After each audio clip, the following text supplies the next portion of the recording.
우리는 죽으면 어떻게 되는가? 모든 종교가 사후의 세계에 대해서 말하고 있는데 기독교는 무엇이 다른가? 이렇게 질문할 수 있죠. 근데 사실 모든 종교가 사후의 세계를, 죽음 이후의 세계를 말하는 것은 아닙니다.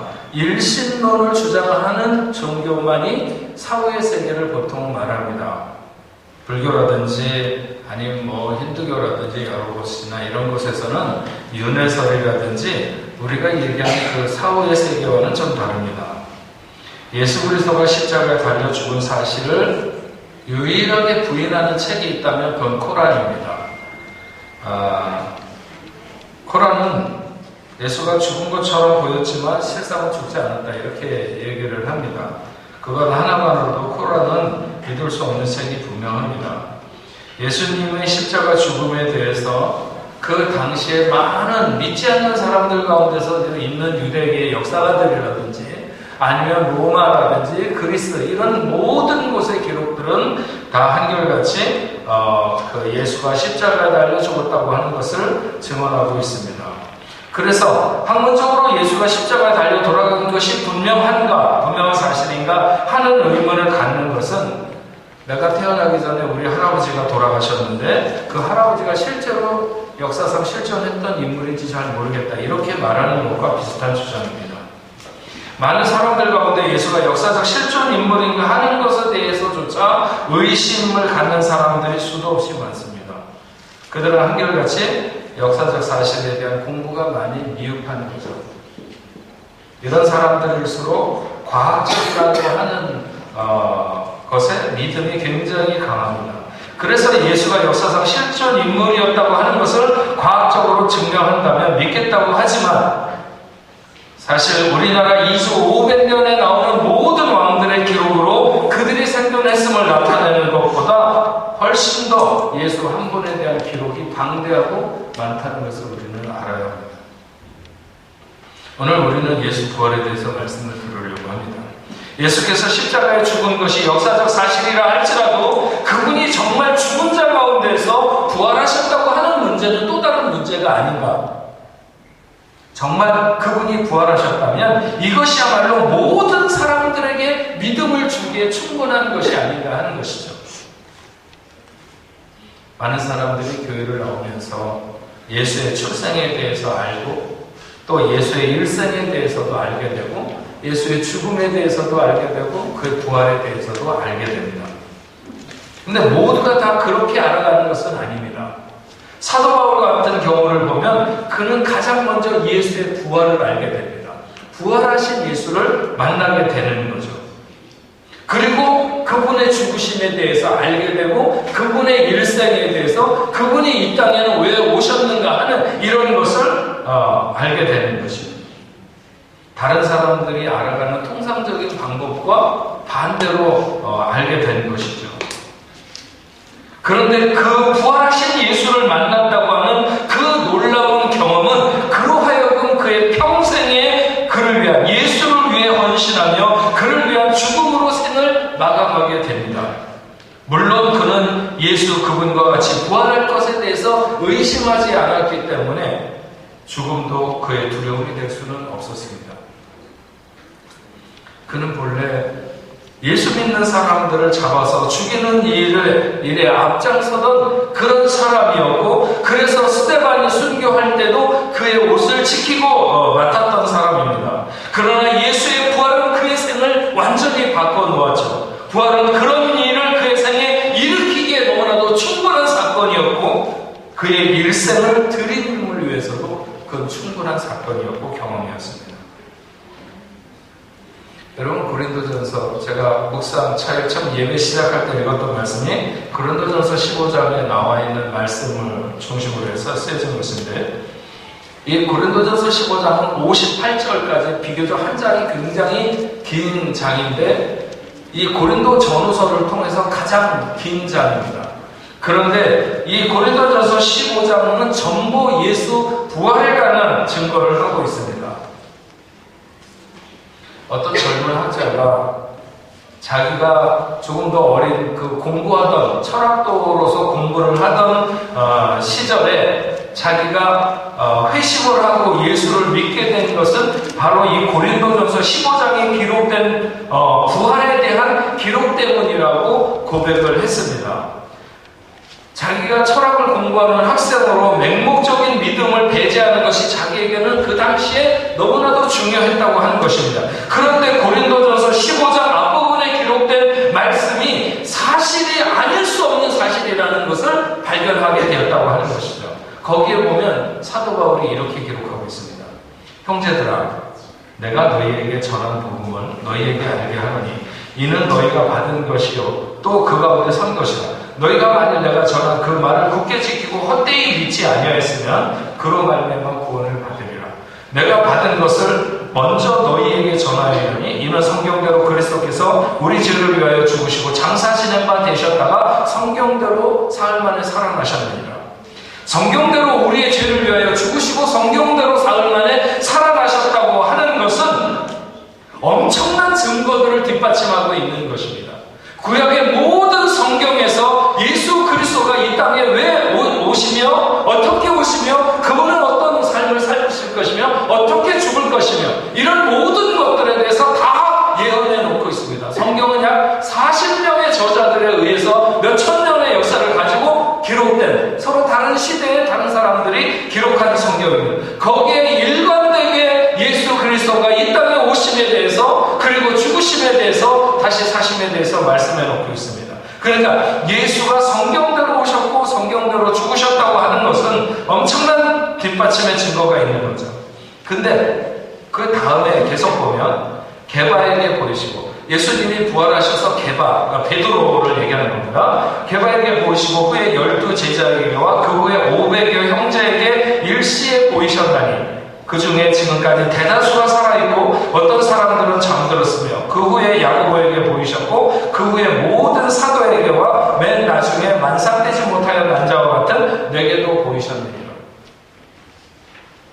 이 젊은 그 학자가 자기가 이 부분에서 예수의 부활을 확신할 수밖에 없었던 것은 바울이 그렇게 말할 때 정말 예수의 부활을 목격한 사람들이 수없이 아직 많이 살아있었던 그런 시간이었다고 하는 것입니다. 그래서 거짓말인 것 같으면 가서 물어보면 금방 알 수 있는 그런 시간이었고 그런 상황에서 기록된 말씀이라고 하는 것이 분명하다고 하는 것입니다. 그리고 그 다음에 15장 12절부터 보면 이렇게 기록하고 있습니다. 그리스도께서 죽은 자 가운데서 다시 살아나셨다 전파되었거늘 너희 중에서 어떤 이들이 어찌하여 죽은 자 가운데서 부활이 없다 하느냐. 만일 죽은 자의 부활이 없으면 그리스도도 다시 살아나지 못하셨으리라. 당시에 죽은 자가 살아나는 일은 결코 없다고 믿는 영지주의자들이 있었고 그리고 영혼은 죽지 않는다고 하는 영혼 불멸의 헬라 사상을 가진 사람들이 있었던지 아무튼 부활을 믿지 못하는 사람들이 있었습니다. 그 사람들에게 바울이 말하는 것입니다. 무슨 소리냐? 부활이 없다면 그리스도가 다시 살아나신 것은 뭐냐는 거죠.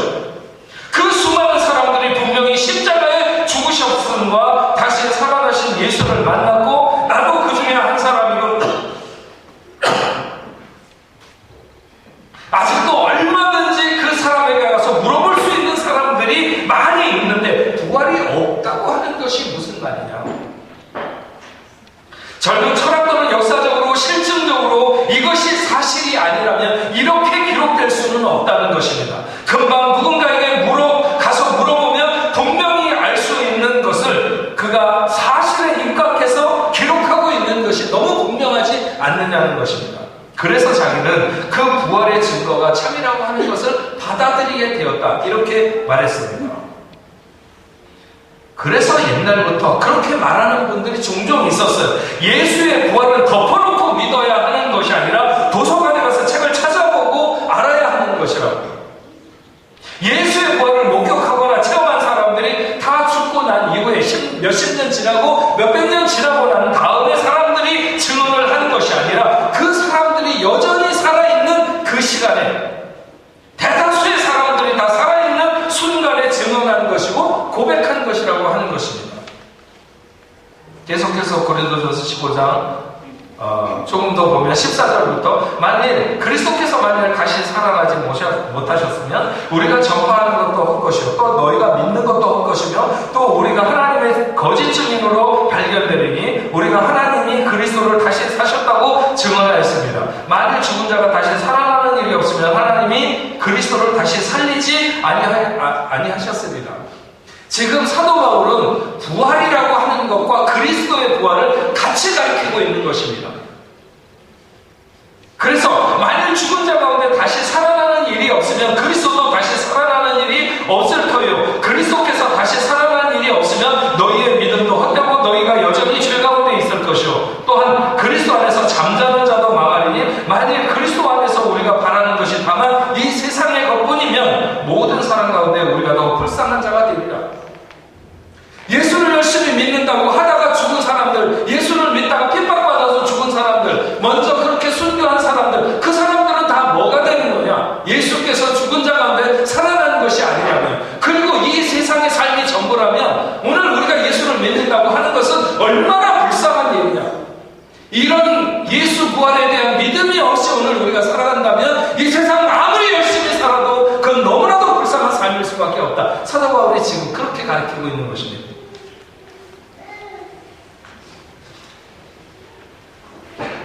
17세기 초에 그 이태리 화가중에 카라바조라고 원래 이름은 미켈란젤로 메리지라고 하는 사람인데 이 사람의 그림 중에서 의심 많은 도마라고 하는 그림이 있습니다. 뭐 보신 분들도 있을 텐데 의심 많은 도마. 어떤 신학자들은 이 도마를 의심 많은 사람으로 보는 건 굉장히 부당하다 이렇게 얘기하는 분들도 있어요.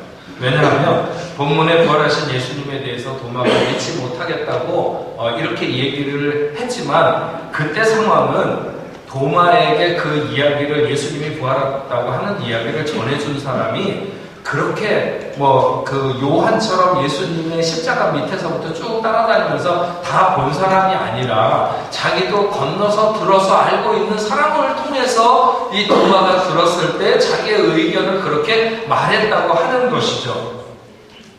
그리고 요한복음에 이 도마에 대한 언급이 공간복음 중에서 유일하게 도마에 대한 언급은 이 요한복음에만 기록되어 있는데 그렇게 도마가 특별히 다른 사람들, 다른 제자들보다 의심이 더 많다고 하는 이런 그런 지적을 받을 만한 그런 기록이 없다는 거예요. 오히려 베드로는 무리를 걷다가 빠져들어가니까는 예수님이 그 손을 잡아주면서 왜 의심하느냐, 믿음이 적은 자에 왜 의심하느냐 이렇게 책망을 받았지만 도마는 실제로 그런 적도 없다는 거예요. 오히려 예수와 함께 우리도 함께 죽으러 가자 이렇게 나서는 데는 나섰지만 오히려 의심이 있지는 않았다.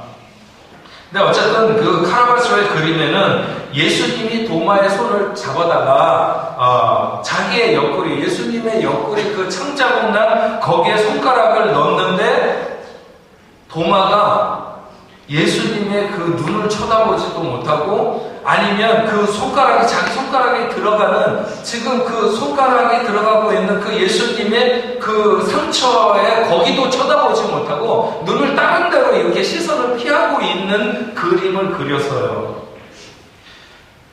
이게 충분히 작가의 의도나 영성이 짐작되는 그런 모습인데 예수님과 옆에 두 사람의 제자가 또 있습니다. 베드로든지 누구든지 이렇게 두 사람의 제자가 더 있는데 오히려 그 사람들은 뭔가를 이렇게 확인하려고 그 손가락이 들어가는 그 부분을 예수님과 더불어 같이 쳐다보고 있는데 정작 도마는 그것을 쳐다보지 않고 시선을 다른 데로 피하고 있다는 것이죠.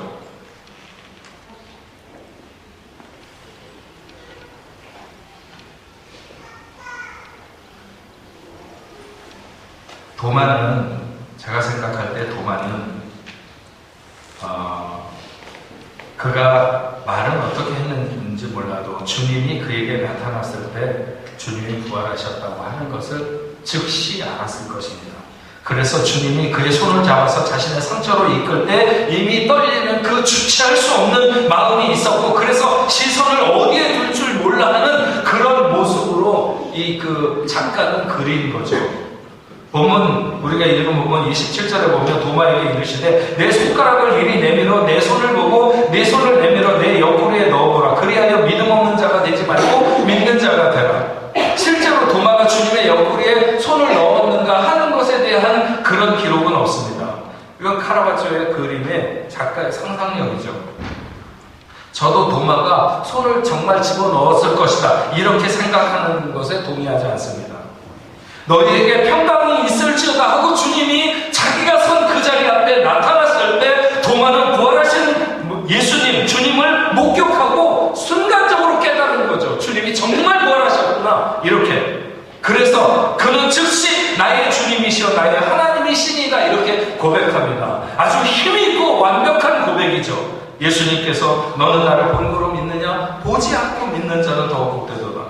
주님이 도마를 질책하기 위해서 하신 말씀이 아니라고 생각을 합니다. 하나님의 역사를 충분히 보면서도 하나님을 믿지 못하는 세대를 향해서 보지 않고 믿어야 하는 시간을 살아가는 우리와 같은 수많은 사람들이 자신의 부활을 받아들이고 믿음을 갖기 원하는 그런 뜻에서 오늘 말씀이 주어졌다. 저는 그렇게 생각합니다. 그럼에도 도마의 경우를 보면서 우리에게 의심이 파고들 수 있는 경우를 생각할 때 저는 오늘 말씀을 보면서 그가 제자들과 함께 있지 않았다 하는 것을 주목합니다. 물론 특별한 사정이 있어서 함께 있지 않았을 수도 있고 또 어떤 사람들의 말에 의하면 그가 다른 제자들에게 왕따를 당하는 그런 그래서 그 당시에 함께 있지 않았다 뭐 이렇게 가설을 세우는 분도 있는데 저는 그렇게까지는 생각하지 않습니다. 다만 분명한 것은 우리가 있어야 할 자리를 이탈할 때 분명 의심에 노출될 수 있다는 것은 분명하다고 하는 것이죠. 그래서 우리는 각자가 서 있어야 될 위치가 있습니다. 그것이 어느 자리이든지 간에 사명의 자리가 있고 섬김의 자리가 있고 봉사의 자리가 있고 그런 자기의 자리가 있어요. 있어야 할 자리를 비우게 될 때 많은 의심의 가시들이 우리를 찌르게 되는 것입니다. 또 한 가지는 말씀을 잘 기억하는 것이 중요합니다. 주님이 십자가에 죽으심과 그 뒤에 영광을 받으실 것에 대해서 이미 살아계실 때 그에게 많이 주어졌던 말씀입니다. 물론 부활은 너무나 놀라운 소식이며 그들의 인식의 한계를 넘어서는 일일 수 있습니다. 그럼에도 하나님은 이미 그들에게 죽음과 삶에 대해서 그래서 죽은 자를 살리신 역사도 몇 번이나 있었고 사두개인과 바리새인이 부활에 대한 논쟁을 할 때도 있었고 그들에게 부활의 사상이 그리 멀리 있는 개념이 아니었습니다. 하나님의 말씀이 살아있는 사람에게는 의심의 공간이 없다고 하는 것입니다. 그러나 말씀이 충만하지 않은 사람은 온통 의심에 사로잡힐 수 있습니다. 부활은 너무나 엄청난 사건이라 무조건 믿음을 강요하는 것처럼 생각하기 쉽지만 그렇지 않습니다. 어느 젊은 학자가 고린도전서 15장 앞부분을 공부하다가 예수님의 부활이 진정한 사실인 것을 깨닫게 되었다고 하는 것처럼 수많은 사람들이 목격하고 또 체험하고 그래서 도마처럼 짧고 작은 의심조차도 갖지 않도록 자신의 부활을 나타내신 주님의 의도가 뭔가 하는 것을 오늘 우리는 깨달아야 될 줄로 믿습니다. 예수님의 제자들 중에 예수님의 부활을 의심해서 그의 삶에 회의를 가진 사람은 아무도 없었습니다.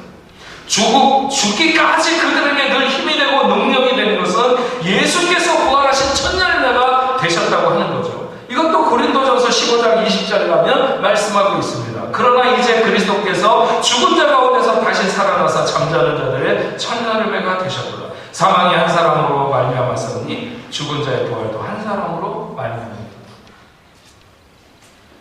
초대교회 수많은 성도들과 모든 제자들은 언제나 주님과 같이 부활의 열매로 날 것에 대해서 믿음을 가졌기에 그들은 죽음을 두려워하지 않았으며 그것은 마치 잠자는 것과 같다. 잠자는 것과 같다. 그래서 잠자는 것은 일어나면 시간이 있는 것과 마찬가지로 잠이 들면 부활의 날에 일어나게 될 것이다. 이렇게 믿음을 가졌던 거죠. 그리고 종종 사람들이 인식의 한계를 가지고 있기 때문에 자신이 늙고 병들어 죽음을 맞으면 혹시 부활한다고 하더라도 지팽이 짚고 겨우 흔들거리면서 걸어다니는데 그렇게 해서 부활해서 무슨 소용이 있을까? 아니면 또 그렇게 해서 예를 들면 그런 거죠. 제가 저희 아버님이 돌아가신 지가 지금 얼마나 됐나요? 하여튼 굉장히 보고 싶습니다. 그리고 그런데 그러면서도 굉장히 태산같이 이렇게 크다고 할까요? 그분이 저를 얼마나 사랑하셨는지는 모르겠지만 어쨌든 저는 굉장히 그분이 커 보이는데 따지고 보면 저보다 어린 나이에 돌아가신 거예요. 지금. 그러니까 제가 오늘 죽어서 저희 아버님을 만나게 된다 할지라도 동생 같은 아버지를 만나게 돼요. 아니 이런 관계는 어떻게 돼야 되는 거니? 나보다 훨씬 어린 아버지. 그래서 그 아버지가 네가 그동안 많이 컸구나 이렇게 말하기가 굉장히 거북한 이런 관계. 그래서 사람들이 죽은 사람이 다시 살아나는 것에 대해서 상당히 의문을 많이 가지고 있는 거예요. 그래서 성경은 그렇게 말씀하는 거죠. 고린도전서 15장 38절에서부터 보면 누가 묻기를 죽는 자들이 어떻게 다시 살아나며 어떤 몸으로 오느냐 하니 어리석은 자여 네가 뿌리는 씨가 죽지 않으면 살아나지 못하겠고 또 네가 뿌리는 것은 장래의 형체를 뿌리는 것이 아니요 다만 밀이나 다른 것을 알갱이 뿐이로되 하나님의 뜻대로 그에게 형체를 주시되 종자에게 그 형체를 주셨느니라. 사과나무를 심어서 사과나무가 자라고 그 사과나무에서 열매를 맺는 게 아니라 작은 사과 속에 들어있는 작은 그 까만 씨 하나를 심을 때 그 나무가 사과나무, 그거는 100번을 심어도 배나무가 안 나오고 사과나무만 나게 돼 있어요. 배씨도 비슷할 거예요. 살구씨도 비슷하고 다 비슷비슷하지만 그러나 그 씨에게 담긴 것대로 그거는 자라나서 그 모양을 갖게 된다는 거죠. 그 모양을 갖게 돼요. 형체를 심은 것이 아니지 않느냐. 형체가 없는 조그만 눈에 보이지도 않는 그런 걸 심었는데 결국 거기에서 그렇게 나지 않느냐. DNA도 마찬가지예요. DNA 한 남자와 여자가 만나가지고 거기서 아이가 수정되는 때 그게 얼마나 조그만 애인가요. 현미경으로는 들여다봐야 보일 수 있는 고기에 하나님께서 그래서 그 아이가 엄마 뱃속에서 자라고 10달 만에 세상에 나와보면 너무 신기하잖아요. 아버지도 반 닮고 아버지는 닮지 말아야 되는데 아버지 못생겨서 닮지 말아야 되는데 아버지도 반 닮고 엄마도 닮지 말아야 되는데 엄마 성질이 못돼서 닮으면 안 되는데 그 엄마도 닮고 할아버지도 닮고 할머니도 닮고 고모, 이모, 사돈의 팔촌까지 아니 사돈은 모르겠지만 하여튼 주변의 모든 사람들의 어떤 그런 모습들이 그 아이에게서 다 드러난다고. 다 드러나. 그게 DNA를 통해서 하나님께서 심어놓으신 어떤 형상 같은 거잖아요. 이런 일들 그렇게 해서 자라는데 네가 부활에 대해서 네가 이해를 못하냐? 이렇게 얘기하고 있는 거죠. 네. 그러면서 44절부터 보면 육의 몸으로 심고 신령한 몸으로 다시 살아나니 육의 몸이 있은지 또한 영의 몸도 있느니라. 49절 말씀에 우리가 흙에 속한 자의 형상을 입은 것 같이 또한 하늘에 속한 이의 형상을 입으리라. 여러분 걱정할 필요 없어요. 나보다 더 어린 아버지를 어떻게 만날까 그런 염려할 필요 없어요. 예수님께서 도마 앞에 나타나실 때 문을 열고 들어오신 게 아니에요. 그냥 들어오셨어요. 그리고 어느 순간에는 제자들과 고기도 그냥 드셨어요. 안 드실 수도 있고 드실 수도 있고 시공간에 어떤 그런 제약을 받을 수도 있고 안 받을 수도 있고. 근데 뭐 때문에 우리가 우리의 생각 내가 그렇게 못한다고 내가 벽을 뚫고 나가지 못한다고. 그래서 하나님이 우리에게 새롭게 만드시는 몸이 나이, 연령에 걸리고 뭐에 걸리고 공간에 시간에 제약을 받고 그렇게 될 거라고 생각하느냐는 거죠. 사랑하는 성도 여러분, 부활에 신앙을 갖는다고 하는 것은 온전한 믿음을 갖는 것입니다. 예수의 부활을 믿는다고 하는 사람이 다른 것을 못 믿는다고 하는 것은 말이 안 됩니다. 그러나 부활을 의심한다고 하는 것은 모든 기독교의 진리를 의심하는 것에 머물게 됩니다. 부활은 무조건 믿어야 돼요. 성경은 그렇게 강요하지 않습니다. 생애의 가장 중요한 진리를 알기 위해서 사람들이 공부를 안 할 뿐이라고 하는 것이죠. 그리고 말하기를 못 믿겠다고 말합니다. 그것은 못 믿는 게 아니라 모르는 것입니다. 모르는 것. 예수의 부활을 모르는 것이죠. 예수님의 제자들 중에 한 명도 그의 부활을 의심스러워 돌아선 자는 없습니다. 저와 여러분들도 주님의 제자들입니다. 오늘 혹시 처음 이 자리에 나오신 분들이 있을 수도 있습니다. 여러분, 예수가 살아나셨습니다. 예수의 부활을 전합니다. 여러분들도 확인해 보시고 그 기쁨에, 그 영광에, 그 믿음에 동참하시는 여러분 되시기를 주님으로 축원합니다. 네, 제가 기도하고 바로 드릴 수 있도록 해주세요. 오늘 우리 마다가스카 교회도 예배를 드립니다. 그래서 바로 지금 중고등부하고 우리 특성을 주시면 좋겠습니다. 기도하겠습니다.